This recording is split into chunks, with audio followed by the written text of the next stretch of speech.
ഇനി എങ്ങനെ നിങ്ങള് മേലക്കോല്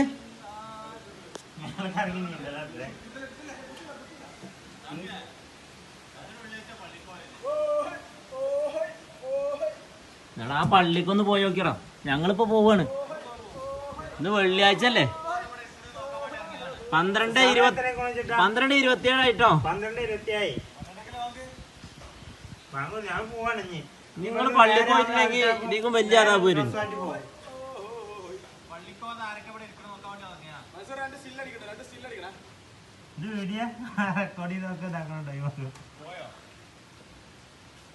അൻവറ ഒന്ന് ചാടി നീന്തിയോ.